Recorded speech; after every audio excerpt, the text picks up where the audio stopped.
milí Češi, lidé této země.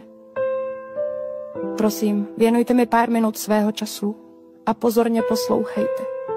Co je pro vás Česko? Je to pro vás kus země někde na mapě? Nebo je to pro vás místo, kde se cítíte doma a vždy se tam těšíte? Protože jestli je Česko pro vás domovem, pak byste se měli zamyslet, co se s ním stalo. A hlavně, co s ním bude dál. Česká republika je a vždy bude v srdci Evropy. Přežili jsme říše okupace i zrady od našich přátel. Když ostatní padali, my jsme hrdě vstávali a měnili evropské dějiny. Když nám chtěli vzít svobodu, zepřeli jsme se a za svoji vlast i umírali. Dali jsme světu Karla IV., panovníka, který z Prahy vybudoval centrum Evropy. Dali jsme světu Jana Husa, který stál za pravdou, i když o to stálo život. Dali jsme světu Masaryka, státníka, který věřil, že demokracie není slabost.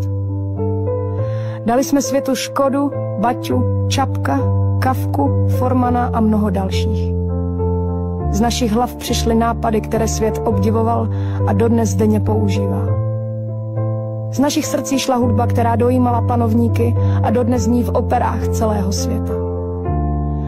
Každý metr téhle země je psaný příběhy odvahy, obětí a naděje.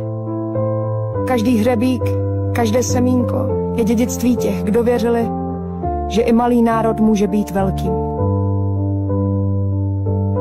Naše země byla motorem Evropy, ale dnes už není. Země, která kdysi krmila sama sebe, dnes dováží i základní potraviny. Země, která vyvážela pivo do celého světa, už nevlastní ani většinu svých pivovarů.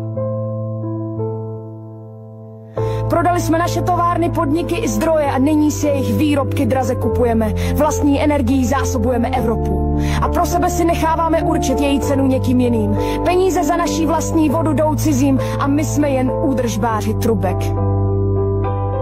Prodali jsme lesy i půdu a zůstaly nám pouze závazky a povinnosti. Cizí zájmy řadíme nad naše a jsme šťastní za pochvalu nebo hozenou kost, jako malé štěně, co se lísá ke svému pánovi. Posíláme peníze jiným a doufáme, že dostaneme něco zpátky. Chtěli jsme pohodlí, ale zaplatili jsme vysokou cenu. Prodali jsme svoji vlastní svobodu. Dřív jsme se skláněli nad řemeslem. Dnes se skláníme nad slevovým letákem ze supermarketu, který vyvádí zisky do zahraničí a u nás ani neplatí daně. Naši dědové budovali tento stát holýma rukama. Stavěli mosty, dálnice, budovali infrastrukturu celé naší země. A co my dnes děláme?